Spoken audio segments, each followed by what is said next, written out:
Hello everybody, welcome out of the collective. My name is Salvador and this is King's X Ear Candy. Now let me tell you why this album's really good.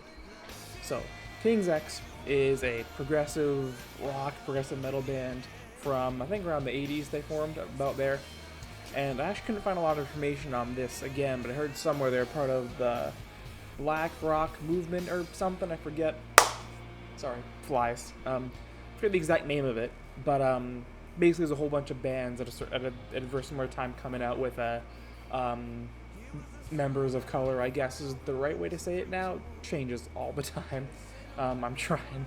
And they were part of that movement. King's X, Fishbone, the couple of bands I completely forget, but they were part of that movement around that time. And they, a lot of bands like Alice in Chains and et cetera, from the 90s have cited them as a big influence. You can see why, because a lot of the, there's a lot of the, Alice in Chains specifically commented on the very Beatle-esque harmonies they have, and I don't really know how to put it. I wouldn't call it shoegaze. I don't know what to call it. But this album, even on the heavier songs, tend to have like a very urethral fuck. I don't know. They're very ethereal and very uplifting way, and almost very cerebral, I guess. Even the heavier tracks. This it's especially it's mostly because of how it's mixed. Like it all kind of has a wide open sound to it. I don't want to say magical, but like kind of. Doug Pinnick, the vocalist, was many people call one of the best vocalists in rock, and I can certainly see an argument for it there. He brings a lot of gospel influence into some of these tracks, and also the power of his voice and the soul of his voice on all these tracks too. Really something to behold. Most of the tracks in this album are pretty calm, especially in the last half. But you have some heavier hitters like "Looking for Love" and "The Train," and "Run" are some heavy hitters, especially "The Train" and "Looking for Love." "Looking for Love" is probably one of the best songs on this album, to be honest. Um, you have the opening song, "The Train." I think is a good example of their sound in general. Has some heavier parts, more riffy, more groovy, more rhythmic, then some more intricate guitar stuff, more that more ethereal. Like it. This is the worst. This is the only way I can even explain it. To be honest, I don't do drugs. I don't smoke weed, but this definitely seems like weed music, especially tracks like "A Box" or "Thinking and Wondering." Speaking of, those songs are some of the more ethereal cuts off off the album. "Thinking and Wondering" definitely has in the drums a very, very rhythmic ebb and flow to it. It's really hard to describe, but it's almost tribal in some ways. Sometimes has very similar lyrical motifs in the song. A lot of the songs also are about self-acceptance and religion. And again, you can see a lot of those lyrics on songs like "Looking for Love" and "A Box." "A Box" is a wonderful song, one of the better ones. I'd probably say "Looking for Love" is the best heavy track on this album, and "A Box" is the best calm track on this album, probably. "A Box," specifically referring to like your room, right, is a place you can find comfort and solace, but also a place that can be crippling to your betterment as a person if you feed too much into it, and that's basically what the song is about.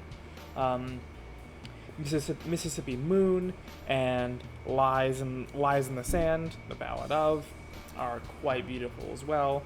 67 has some more, what's the word? More, I don't want to say rapping. I don't want to say that, but the vocals are not really sung and a lot more, rhythmic, I guess, but in a very steady way. Not exactly, you know, like how most rap hip hop is, but it's close enough to.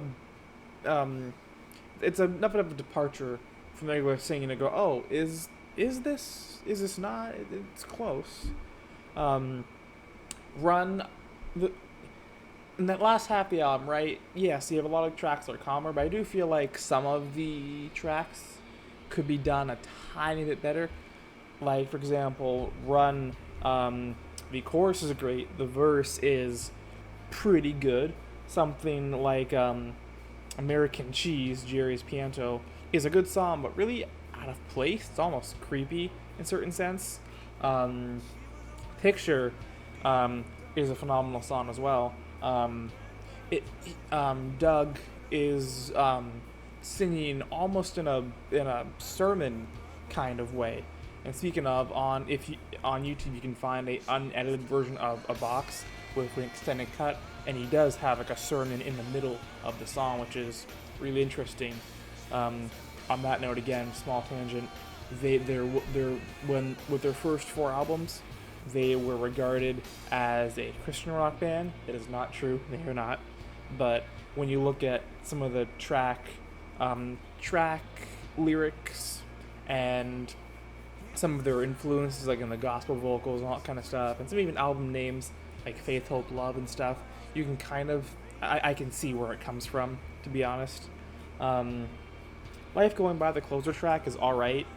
I wouldn't say it's a good closer, but I wouldn't say there's good openers either. This isn't really an album that has like like an intro and a climax. It's just a collection of songs, but all all of these songs are pretty good, and they all have something unique to offer. And even the songs that sound kind of similar to other songs, it honestly almost helps in a way, because let's say, like, again, this is kind of like a very psychedelic album almost. When you have things that are very psychedelic and almost ambient at certain times, right? You don't want too many different sound palettes if you're trying to create a mood, and this album does have a mood. And I will say, just with how the tracks are organized, with the heavy ones and the slow ones, it does not provide a good start to finish, up and down, but it is easily looped. Kind of, this dip in like the middle end, and the last track or so kind of takes you up a little bit and wraps you back around to the front, which kind of slams you back in again, which is really cool. There's not a lot to say about this album unless I want to repeat myself over and over and over, which I don't really want to, but trust me, it's definitely the album worth your time. One of the best one of the best trios in rock history, pretty much. I'm a big fan of them, at least, especially this album. I actually have it on CD over back there. I think that's all the tracks to go over. Fathers is great. They're all really great. And like I said already, every track provides its own unique little flavor to the album, and if they don't, it just helps build a sonic palette that this album definitely has this album definitely has a strong sound to it. I don't want to say iconic, but I guess iconic, sure, you can say I guess, iconic without the fame of it, you know what I mean? It has a very specific sound palette it's going for, and it nails that a lot. It's very tribal at certain parts, very very intricate at other parts, very ethereal, very I don't want to say weed music, but that's all I can really think of. When you look at this album cover, it's that's pretty. I did not grow up in the '80s, but I'm pretty sure this was this is what all your devices looked like. I'm tinged in really hard. This is going off the rails really fast. Either way, this album's an easy 8 out of 10. It's really good. I highly suggest you check these guys out. And yeah, that's gonna be the video. I would have more to say, but the phone which I have for notes in front of me is dying, and I'm also really bad at this sometimes. Sometimes I'm great at words, sometimes I'm not. Point is, that's the end of this. I don't want to keep going on and on unnecessarily. So I'll see you in the next one.